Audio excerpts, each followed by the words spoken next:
नमस्कार दोस्तों, मैं भानवी स्वागत करती हूँ आपका अपने चैनल में।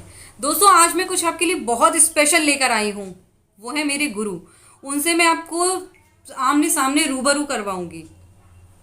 ये एक ऐसा इंसान है जो इससे कि ना कि मैं सिर्फ इंस्पायर्ड हूँ, बल्कि इनका हाथ पूरी तरह से मेरे सिर पर है। या ये कहिए, जो भी एक मेरी नॉलेज है, जो भी कुछ है, उसके पीछे ये मेरी बैकबोन है और उसी तरह से वर्क करते हैं। और ये अपने आप में नॉलेज का एक इतना बड़ा भंडार है। ये कहिए एक सागर की तरह से हैं कि जिसमें जितना ढूंढो उतना ही अंदर घुसते चले जाओ। इसकी कोई गहराई नहीं है, गहराई नहीं माप सकते। और ये चीज़ आपको शायद अंदेशा हो जाएगा। इनकी जो डिग्रीज़ हैं या कुछ उसको, वो भी कुछ पार्ट में आपको बताती हूँ। इन्होंने संगीत में प्रभाकर किया हुआ है। He is a water therapist, frequency therapist, numerologist. Numerology में भी हाथ इनका बहुत अच्छा है। ज्योतिष विशारद, vastu expert, and last but not the least, reiki grand masters. मैंने भी रेकी की डिग्री इन्हीं से ली है और रेकी में इनका हाथ तो मतलब बहुत ही अच्छा है। जितना कहा जाए उतना कम। ये एक ऐसे इंसान हैं जिनकी ऑरा अपने आप में इतनी अच्छी है कि बहुत बार मेरे साथ तो ऐसा भी होता है कि अगर कभी मैं परेशान हूँ, कभी मतलब वैसे ही थोड़ी चिड़चिड़ापन सा है, तो मैं इनसे अगर नॉर्मल भी बात कर लेती हूँ ना, तो अपने आप ही मेरा मूड थोड़ा शांत हो जाता है। तो ये कहते हैं ना, किसी किसी की ऑरा ऐसी होती है, किसी के इफ़ेक्ट्स ऐसे होते हैं। तो ज़रूरी नहीं है कि कोई चीज़ शेयर ही की जाए। और अगर ये नॉर्मल भी आपसे मिल रहे हैं ना, ये ज़रूरी नहीं है कि सिर्फ क्लास ही ले रहे हैं या पढ़ा ही रहे हैं, पर अगर ये नॉर्मल भी बात करते हैं ना, तो भी उसमें बहुत सारी चीज़ें हमें ऐसी सिखा जाते हैं जो हमें नहीं पता होती कि हमारी ज़िंदगी में कितनी हेल्प करने वाली हैं। और इनकी सबसे बड़ी खूबी क्या है, वो ये कि इतनी सारी डिग्रीज़ के बाद भी ये सिर्फ उसी पे स्टिक नहीं रहते। मतलब लकीर के फ़कीर उस तरह का काम नहीं है। ये खुद चीज़ों को अपनी लाइफ में प्रैक्टिकली अप्लाई करते हैं। देन ये देखते हैं कि उसके क्या रिजल्ट्स है। कोई भी चीज़ है अगर, तो क्यों है, क्या है। जैसे कि अब ज्योतिष है या वास्तु है, तो ऐसा नहीं है कि ज्योतिष है तो बिल्कुल स्टिफनेस नहीं। कोई भी चीज़ है तो क्यों है, क्या उसकी फ्लेक्सिबिलिटीज़ कहाँ कितनी हो सकती हैं, उन सब चीज़ों का एस्पेक्ट को लेकर चलते हैं। और सबसे पहली बात है कि खुद अप्लाई करते हैं, देन वो किसी को सजेस्ट करते हैं। और मतलब ये है ना कि इनके बारे में तो जितना कहा जाए ना उतना ही कम है। चलिए, आज मैं आपको खुद ही मिलवाती हूँ इनसे। ये मिलते हैं मेरे गुरु से। नमस्कार साथियों। अखंड मंडलाकारं व्याप्तं येन चराचरं तत्पदं दर्शितं येन तस्मै श्री गुरुवे नमः। अज्ञानतिमिरान्धस्य ज्ञानाञ्जनशलाकया चक्षुरुन्मीलितं येन तस्मै श्री गुरुवे नमः। आप सभी को और आपके अंदर बैठे हुए भगवान शिव को मेरा प्रणाम। मैं सोम कुमार शर्मा। चलिए दोस्तों, ये है मेरे गुरु और इनसे आज हम जानते हैं चक्रास के बारे में।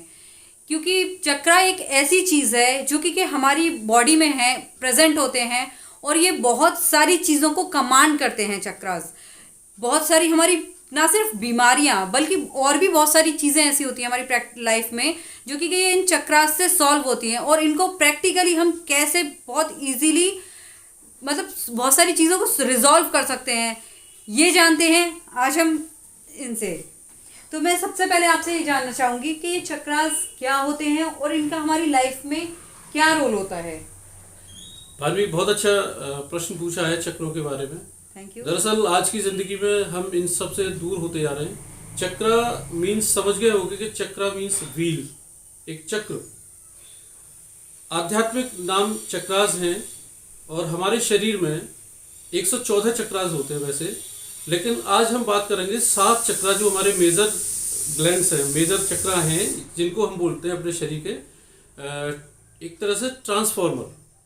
जैसे ट्रांसफार्मर ऊर्जा वितरण करता है अलग अलग एरिया में, ऐसे ही हमारे शरीर में जो 7 चक्रास हैं वो हमारे अलग अलग पोर्शन के लिए, अलग अलग शरीर के ऑर्गन के लिए वो ऊर्जा प्रवाहित करते हैं। ठीक है। तो ये किस तरह से वर्क करते हैं? किस तरह से वर्क हाँ। करते हैं। चक्र अगर हम मेडिकल साइंस की बात करें तो ये इसको कहते हैं एंडोक्राइन सिस्टम, यानी कि अंतःस्रावी ग्रंथियां। अंतःस्रावी ग्रंथियां हमारे शरीर में हार्मोन्स को सीक्रेट करती हैं। इन्हीं के सीक्रेशन की वजह से हमारे शरीर में संतुलन भी रहता है। हमारे शरीर में सारी, ये समझो कि जितनी पूरे विश्व में दवाइयों की फैक्ट्री है, मेडिसिन इंडस्ट्री है, मेडिसिन फैक्ट्री है, उससे कई गुनी ईश्वर ने हमारे शरीर में दवाई की फैक्ट्री दी हुई है। और यही पूरा शरीर जो हमारे अंतःस्रावी ग्रंथियां हैं वो प्रोड्यूस करती हैं हमारे अंदर शरीर में दवाइयों की। वो हमारे शरीर में रोग होने नहीं देंगे यदि हम इनको बैलेंस करना शुरू कर दें। और हमको बस जानना चाहिए, हमें आना चाहिए। हमने बचपन से कक्षा 1 से हमने से ये जानना चाहती हूँ कि ये चक्रास जो है इनकी क्या हमारी बॉडी में लोकेशन होती है, कि ये कहाँ कहाँ होते हैं और किस तरह से तो ये हमारी बॉडी में ऑर्गन्स को कमांड करते हैं, या ये कहिए कि हम किस तरह से इन्हें चार्ज रख सकते हैं, अपने आप को बिल्कुल स्वस्थ बना सकते हैं। ये मुझे आप बताइए। ठीक, मैं बहुत जल्दी समझ में आएगा क्योंकि मैं हर चीज़ को थोड़ा सा नटशेल में भी ले लूँगा, क्योंकि अगर हम पूरी बात करेंगे तो शायद पूरा दिन भी निकल जाए चक्रों के बारे में बताने के लिए। सबसे पहले हम चलते हैं रीढ़ की हड्डी के जो हमारी लास्ट है, नीचे टेल बोन जैसे कहते हैं, वहाँ पे हमारा मूलाधार चक्र होता है, उसको कहते हैं रूट चक्र। इसका तत्व है पृथ्वी। अगर हम बीज मंत्र की बात करें तो बीज मंत्र इसका लम है, लम, ल उस पर अंक की बिंदी लम, और इसका जो कलर है वो है रेड कलर का। ये पृथ्वी तत्व से रिलेट करता है। हमारे शरीर में अगर हड्डियां कमजोर हैं तो समझो हमारा मूलाधार चक्र कमजोर है। अगर हमारे शरीर में खून की कमी आ रही है तो समझो हमारा रूट चक्र यानी कि मूलाधार चक्र हमारा बहुत वीक जा रहा है।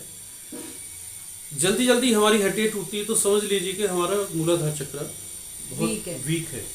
ठीक है। और नीचे हमारे पैरों की अगर बीमारियां होती हैं तो हमारे रूट चक्र उसको कमांड करता है।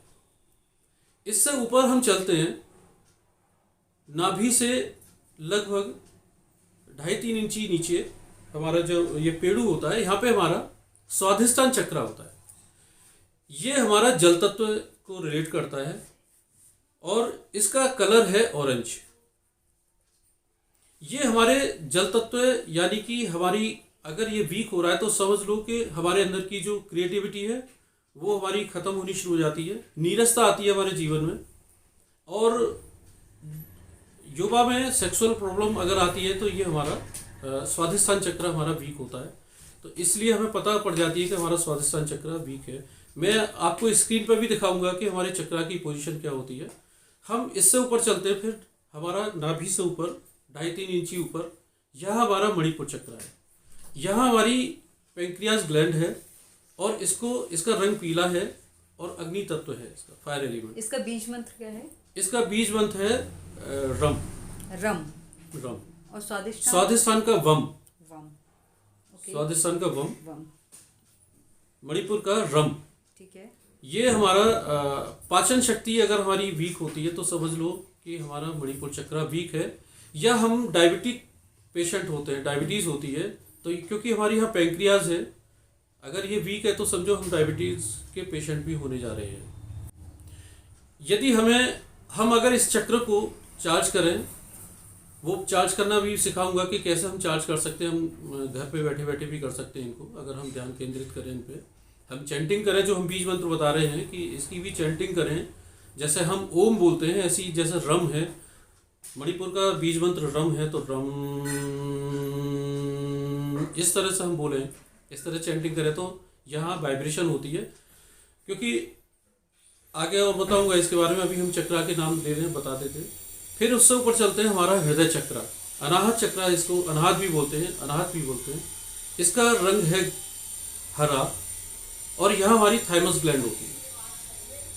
अगर ये वायु तत्व को करता है, अगर हमारे शरीर में वायु संबंधी बीमारियां हो रही हैं तो हमारा हृदय चक्र यानी कि हमारे अंदर कोलेस्ट्रॉल, हमारी हार्ट की पेशेंट भी हम हो सकते हैं। इसका बीज मंत्र है रम, सॉरी यम, यम, यम, यम, यम बीज मंत्र है इसका। इससे ऊपर चलते हैं हम, यहाँ पे हमारा गले पर, इसको कहते हैं विशुद्धि चक्र, विशुद्धि यहाँ हमारी थायराइड ग्लैंड होती है। इसका बीज मंत्र हम है और इसका जो कलर है वो ब्लू है, रॉयल ब्लू। अगर थायराइड, पैराथायराइड इस तरह की जो बीमारी है, गले की है, टॉन्सिल्स है, तो हमारा समझो कि हमारा विशुद्धि चक्र वीक होने जा रहा है, वीक हो रहा है, और इससे हमारी वाक शक्ति में भी कमजोरी आती है। जो हम बोलते हैं उससे हमारे सामने वाले पर प्रभाव नहीं पड़ता है। अगर हमने इसको एक्टिवेट कर लिया तो सामने वाले पे उसका अलग ही प्रभाव पड़ता है हमारी बातों का, और हमारे जो मुख से निकलती है बातें वो अच्छी ही निकलती हैं, दूसरे के कल्याण के लिए ही निकलती हैं। फिर हम उससे आगे चलते हैं ऊपर, जो हमारे दोनों भौं के बीच में जहाँ हम तिलक लगाते हैं, बिंदी लगाते हैं, यहाँ हमारा छठा चक्र है। ये छठी इंद्री भी बोलते हैं इसको आज्ञा चक्र कहते हैं। इसको तीसरा नेत्र भी बोला गया है। जनरली हम लोग जानते हैं कि तीसरा नेत्र शिव जी के होता है, लेकिन ये तीसरा नेत्र सभी के होता है, सभी के अंदर होता है, लेकिन ये जागृत अवस्था में नहीं होती है। हम इसका यूज़ करना नहीं जानते हैं, इसलिए धीरे धीरे ये विलुप्त भी होनी शुरू हो जाती है। यहाँ हमारी पिट्यूटरी ग्लैंड होती है। पिट्यूटरी ग्लैंड का काम क्या होता है? जो हमारे हार्मोन्स को, जो सीक्रेशन होता है, उनको बैलेंस करता है, हार्मोन्स को, जिससे हमारे शरीर में किसी भी तरह की व्याधियाँ ना आए। और फिर हम चलते हैं सबसे ऊपर, जो हमारा ये टॉप ऑफ द हेड है, इसको कहते हैं सहस्रार चक्र।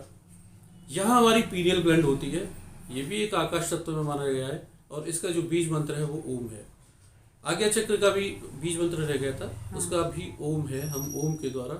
और वैसे सहस्रार चक्र को हम शांत, बिल्कुल शांत अवस्था। कलर है वॉयलेट। जैसे सूर्य की किरणों में 7 रंग होते हैं, जब हम प्रिज्म के द्वारा पास करते हैं सूर्य की किरण को, तो वो 7 रंगों में, 7 कलर्स में वो डिवाइड हो जाती है, जिसको कहते हैं VIBGYOR. Violet, indigo, blue, green, orange, yellow, orange और रेड, ये 7 कलर निकलते हैं। और जैसे ही हम दूसरा प्रिज्म लगा लेते हैं तो वो 7 कलर फिर एक वाइट लाइट में आ जाते हैं, है ना। तो वो 7, तो ऐसे ही हमारे विबग्योर जो है, हमारे 7 चक्रों की कलर हैं। वही जो सूर्य की किरणों का जो वेव्स में जो तरंगे हैं, वही हमारे 7 चक्रों की भी तरंगे हैं। ये तो आपने हमें कलर्स याद रखने का, चक्रास का बहुत इजी मेथड बता दिया कि बहुत आसानी से हमें याद रहेगा। अगर हमें विबग्योर याद है, मैं चक्रों को याद करने का और सरल तरीका बता देता हूँ। ये तो हमारे कलर याद करने का हो गया, लेकिन अगर हम चक्रों के नाम याद रखें, बीज मंत्रों को याद रखें, तो एक साइट नोट कर लो। साइट नहीं है, वो मेरा ही बनाया हुआ है, लवर yahoo.om। लवर, लम, वम, रम, यम, हम। तो लवर याद रहेगा और याहू याद रहेगा, ठीक है। .om यानी कि मूलाधार हमारा लम, स्वादिष्टाम वम, मणिपुर रम, अनाहत यम, विशुद्धि हम, लवर याहू .om यानी कि ओम। हम संगीत के 7 सुर जो बोलते हैं, स, रे, ग, म, प, ध, नि, जो मूलाधार की फ्रीक्वेंसी है, जितने हर्ट पे काम वाइब्रेट करता है हमारा मूलाधार, उतने हर्ट पे हमारा संगीत का जो स्वर है वो स, यानी कि षडज। जैसे लम हम बीज मंत्रों में बोलते हैं, ऐसी संगीत में जो हम स बोलते हैं वो बीज मंत्र है, लेकिन स की जो फुल फॉर्म है वो उसको कहते हैं षडज। षडज। रे का है ऋषभ, स, रे, ग, म, प, ध, नि, लम, वम, रम, यम, हम, ओम, ओम, ओम। जैसे हम बोलते हैं स, रे, ग, म, प, ध, नि, सा, नी, ध, प, म, ग, रे, सा, लम, वम, रम, यम, हम, ओम, ओम, ओम, ओम, ओम, ओम, हम, रम, वम, लम। तो यदि हम संगीत के स्वरों को भी अगर हम चैंटिंग करें, तब भी संगीत प्रेमियों को भी बता देता हूँ कि हमारे चक्र का संगीत में कितना बड़ा रोल है। जैसे मूलाधार चक्र है, ये 40 हर्ट्ज पे वाइब्रेट करता है, और हमारा जो बागेश्वरी राग है, बागेश्वरी राग गाने से हमारा मूलाधार चक्र एक्टिवेट होता है। स्वाधिष्ठान चक्र की 270 फ्रीक्वेंसी हर्ट्ज है। इसका जो बीज मंत्र है वो वम है, और मल्हार इसका राग है। अगर हम मल्हार राग को गाएंगे तो हमारा स्वाधिष्ठान चक्र एक्टिवेट होता है। मणिपुर चक्र ये 300 हर्ट्ज पे वाइब्रेट करता है, जिसका बीज मंत्र रम है, या संगीत में हमारा स्वर है ग, और अहीर भैरवी राग इसका, अगर हम अहीर भैरवी राग गाएं तो हमारा मणिपुर चक्र जागृत होता है। अनाहत चक्र जो हृदय चक्र है, ये 320 हर्ट्ज पे वाइब्रेट करता है। इसका बीज मंत्र यम है, और शिवरंजनी इसका राग है। अगर शिवरंजनी हम गाएंगे तो हमारा अनाहत चक्र, हृदय चक्र जागृत होता है। विशुद्धि चक्र 360 हर्ट्ज पे वाइब्रेट करता है, जिसका बीज मंत्र हम है, और इसका राग गोरख कल्याणी है। अगर गोरख कल्याणी राग गाएं तो हमारा विशुद्धि चक्र जागृत होता है। अजना यानी कि आज्ञा चक्र, यानी कि थर्ड आई, 6 सेंसेस, इसके बहुत सारे नाम हैं। ये 400 यानी कि 400 हर्ट्ज पे वाइब्रेट करता है। इसको ओम के, इसका ओम है बीज मंत्र, और तोड़ी राग है। अगर तोड़ी राग गाएं तो हमारा थर्ड आई जागृत होती है। और लास्ट में हमारा जो 7वां सहस्त्रा चक्र है, ये 450 हर्ट्ज पे वाइब्रेट करता है, और इसका भी ओम है, और बैरागी इसका राग है। क्या बात है, ये तो आपने मल्टी डायमेंशन वाली बात कर दी। ये तो आपने मतलब सबके जिसका जिसमें इंटरेस्ट हो वो उस तरह से अपने चक्रास को ठीक से रख सकता है। लेकिन अब मैं आपसे ये जानना चाहती हूँ कि कैसे हम इन चक्रास को बिल्कुल अपने परफेक्ट रख सकते हैं, या किस तरह से इन बीज मंत्रों का हम प्रयोग कर सकते हैं और अपने आप को हेल्दी बना सकते हैं, हेल्दी एंड फिट। बताइए आप। जैसे मैंने बताया था कि यदि हमें कुछ नहीं आता है तो संगीत के स्वरों को भी हम रिपीट कर सकते हैं रोजाना। ये नहीं तो जैसे हमें मूलाधार है तो लम का कम से कम 11 नहीं तो 21 बार चैंटिंग कर लें। बता देता हूँ कि हमें किस तरह से बोलना है। वहीं ध्यान करना है मूलाधार चक्र पे, जहाँ हमारी रीढ़ की हड्डी का लास्ट है, टेल बोन जिसे कहते हैं, वहाँ पे ध्यान ले जाना आंखें बंद करके, और वहाँ देखना कि एक लाल रंग का चक्र वहाँ पे बहुत तेजी से घूम रहा है, लाल रंग का, और उसके बीच में हम लम का उच्चारण करते हैं। बीज मंत्र इसका लम है, लेकिन इसके 4 पेटल होते हैं, जिसके पेटल के भी बीज मंत्र हैं वम, शम, शम, सम। ये 4 पेटल हैं, लेकिन ये बहुत लेंदी हो जाएगा, इसीलिए केवल लम पे ही ध्यान रखना। कैसे हम चैंटिंग करते हैं ध्यान लगा के, जैसे हम ओम बोलते हैं ऐसे ही हम इसको लम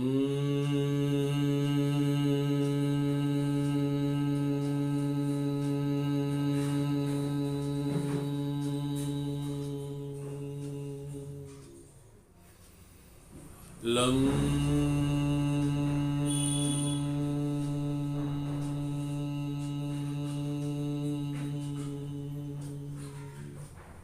तो इस तरह से हम चैंटिंग करके, और देखें धीरे धीरे जो लाल कलर का चक्र घूम रहा है उसका धीरे धीरे विस्तार भी हो रहा है, और वो बहुत तेजी से बहुत बड़ा बड़ा रूप होता जा रहा है उसका। ऐसे ही हम स्वाधिष्ठान चक्र का जो बीज मंत्र है वो है वम। हम वम को अगर हम करेंगे तो हमारा स्वाधिष्ठान चक्र जागृत होगा। फिर मणिपुर चक्र नाभि से ऊपर, इसको हम रम।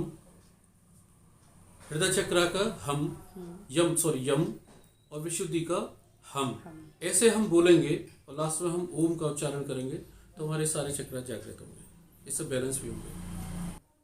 ये तो अभी तक आपने बहुत अच्छी नॉलेज दी है, इन्फॉर्मेशन दी है इन चक्रास के बारे में, कि इन छोटे छोटे बीज मंत्रों से ही हम अपने चक्रास को परफेक्ट कर सकते हैं।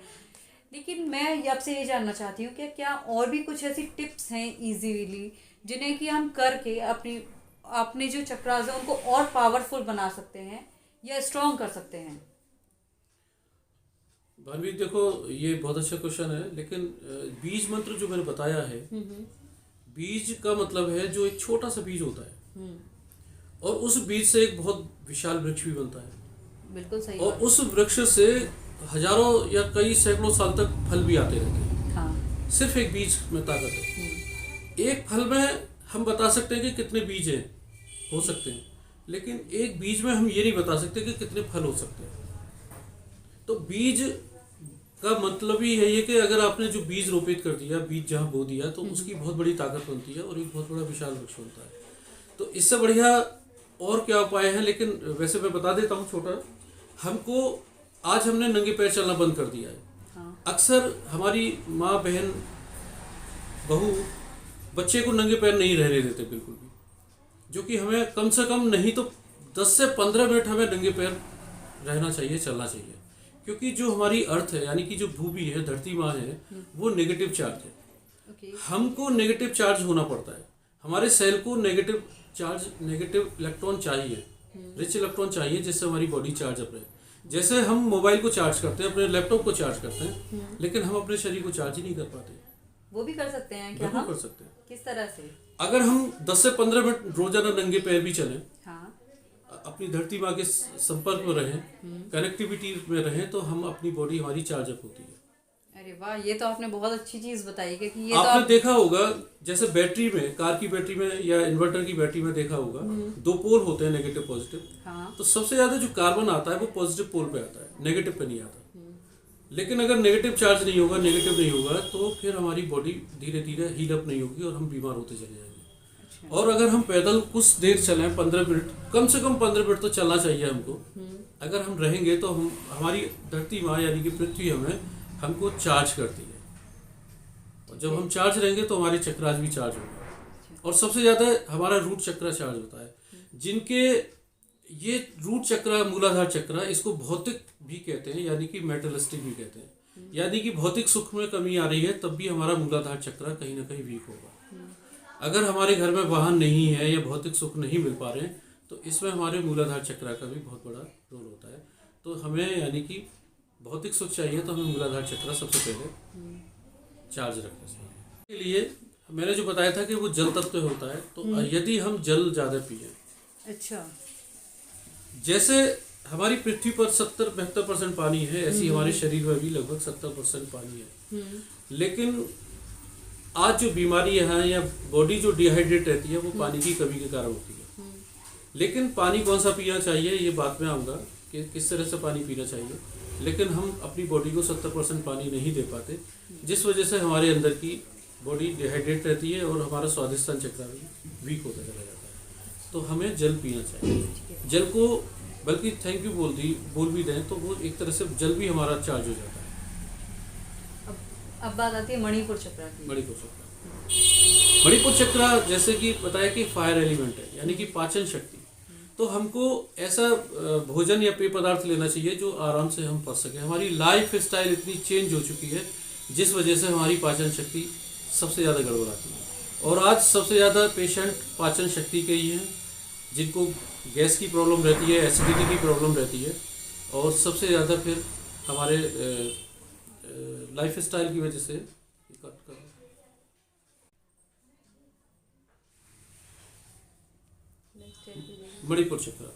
मणिपुर चक्र हमारा फायर एलिमेंट है, अग्नि तत्व है, पैंक्रियाज ग्लैंड है।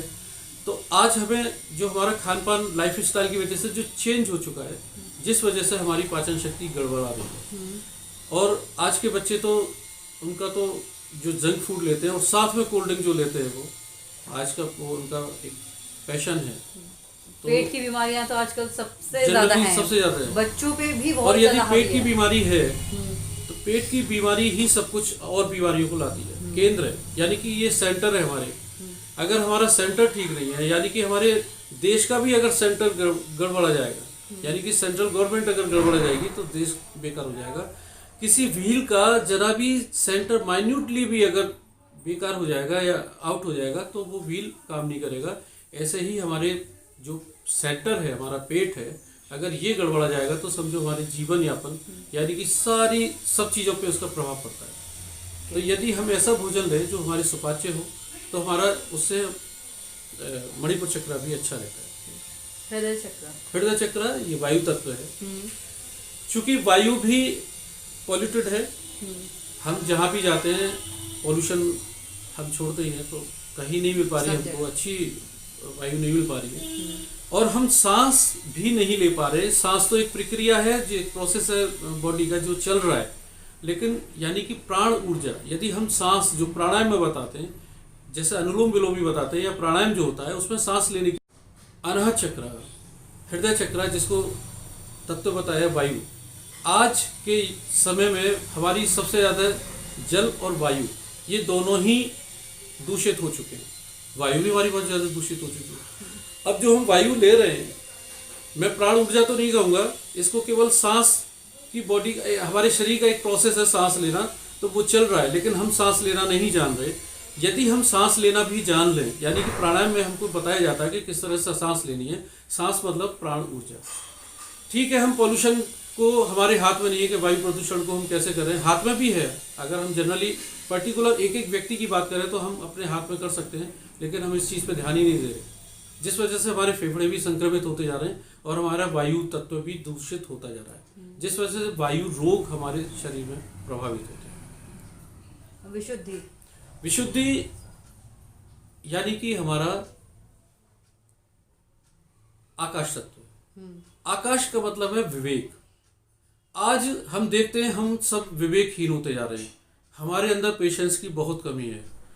अगर देखा होगा जाम जो लगता है, ट्रैफिक जाम जो लगता है, वो पेशेंस की कमी के कारण लगता है। वैसे जाम का कोई रीज़न नहीं होता, लेकिन जो व्यक्ति देखता है जरा सी भी जगह है तो उसमें अपनी गाड़ी को उसमें घुसाने का प्रयास करेगा, चाहे वो मेरी आगे से पहिया निकल जाए, पीछे हटक जाए, लेकिन आगे जाम लग जाए। ऐसे ही हमारा आकाश तत्व, यानी कि हम जब हमारा आकाश तत्व यानी कि विवेकहीन होते जा रहे हैं, तो हमारे अंदर पेशेंस की कमी होती जा रही है और उतने ही हमें एंग्जाइटी होते जा रहे हैं। और आज के बच्चों में तो बिल्कुल है ही नहीं, जरा भी पेशेंस नहीं है। तो अगर हम पेशेंस रखें तो हमारा आकाश तत्व भी शुद्ध होता है, अच्छा होता है, और विशुद्धि चक्र भी हमारा अच्छा होगा। उससे हमारी सबसे बड़ी बात है कि हमारी वाणी पे भी असर आता है। हम बोलना क्या चाहते हैं, हम बोल क्या जाते हैं। सहस्त्रार, आज्ञा, आज्ञा चक्र, हाँ। हमारा जो आज्ञा चक्र है, ये हमारा, यहाँ हमारी एक ब्रेन जो होता है, दिमाग जो होता है, उसके नीचे एक छोटी सी मटर के दाने के बराबर एक ग्रंथि होती है। इसको कहते हैं पीयूष ग्रंथि, यानी कि पिट्यूटरी ग्लैंड। और इस पिट्यूटरी ग्लैंड का ही काम है जो हमारे पूरे शरीर और शरीर के अंगों का ध्यान रखती है कि कोई छोटा बड़ा ना हो जाए, कहीं कमी ना रह जाए, कहीं हार्मोन की कमी ना रह जाए। तो इसका सारा पूरा कंट्रोल होता है। लेकिन हमारे जब कहते हैं ना कि जब एक ट्रांसफार्मर खराब हो जाए या वीक हो जाए, तो विद्युत कर्मी क्या करते हैं, उस ट्रांसफार्मर का जो लोड था वो दूसरे ट्रांसफार्मर पर डाल देते हैं कुछ समय के लिए, कि जब तक ये ट्रांसफार्मर ठीक ना हो गया जाए तब तक इस पर लोड डाल देते हैं। अब जब दूसरे पर ओवरलोड हो गया तो वो भी वीक होना शुरू हो जाता है। ऐसे ही जब हमारे चक्रास ये वीक होने शुरू हो जाते हैं तो इन पे भी असर आना शुरू हो जाता है। हमारा आज्ञा चक्र, जिसे छठी इंद्री कहते हैं, तीसरी आंख जो मैंने पहले भी बताया था, इसी को तीसरी आंख कहते हैं। और तीसरी आंख का मतलब क्या है कि ये जो दोनों आंखें हैं, इसकी एक सीमा होती है, हम कहाँ तक देख सकते हैं। लेकिन तीसरी आंख की कोई लिमिट नहीं है, ये मल्टी डायमेंशन पे देख सकती है, कहीं भी, यही बैठे बैठे। जैसे हमारे ऋषि मुनि या संजय जी जो थे महाभारत में, जिन्होंने सारा महाभारत का वृतांत सुनाया था एक जगह बैठ के महाराज धृतराष्ट्र को, तो उन्होंने अपनी तीसरी नेत्र के द्वारा ही ये सारे सब कुछ देख रहे थे वहीं बैठे बैठे। तो ये हम सबके अंदर भी ताकत होती है, पावर होती है, लेकिन हम इसको लुप्त कर देते हैं, यूज नहीं करते प्रॉपर्ली, काम नहीं कर पाते। हाँ। सहस्त्रार, सहस्रार का मतलब है सहस्त्र, यानी कि हजारों। सहस्रार इसलिए रखा कि यहाँ हमारा जो क्योंकि सारे चक्रों की जो कल्पना की है वो एक कमल के फूल की रचना की है। तो मैं वो भी बताऊंगा कि कितने कितने पेटल हर चक्रा पे आते हैं कमल के, और उसके भी बीज मंत्र कितने हैं। तो सहस्त्र का मतलब है हजारों पंखुड़ियों वाला। यहाँ पे ये हमारा यहाँ पे एक पीनियल ग्लैंड होती है, जहाँ पे जब बच्चे का जब मुंडन होता है पहला, तो देखते होंगे यहाँ पे कोमल त्वचा होती है और वो लुप लुप करती है, यहाँ पीनियल ग्लैंड होती है। इसको सहस्रार चक्र कहते हैं। सहस्रार तो समझो कि ऑल ओवर हमारे शरीर का, वो अभी तो बहुत सारी बातें हैं, बताऊंगा इसके लिए। हाँ, ये चक्रास तो एक ऐसी चीज है जिसमें कि जितनी नॉलेज है कि कितने दिन भी बोल लो इसके बारे में, हम पूरा फिर भी एक्सप्लेन नहीं कर पाएंगे कि कितनी बड़ी ताकतें हैं हमारे चक्र में। और इसके चक्रास के बारे में हम ये काफ़ी हद तक चीज़ें जान चुके हैं और इसको प्रैक्टिकली भी ये आपको दिखाने वाले हैं। लेकिन चूंकि ये वीडियो बहुत लेंथी हो गई है तो इसलिए हम इसे नेक्स्ट वीडियो में कवर करेंगे कि चक्रास के जो कलर्स हैं वो क्या है, किस तरह से आपको शो करेंगे, आपको पूरा विजुअल दिखाएंगे। ठीक है, तो प्लीज़ मेरी इस वीडियो को लाइक कीजिए, share and subscribe my channel. ठीक है, फिर मिलते हैं आपसे दूसरे वीडियो में। Thank you. नमस्कार।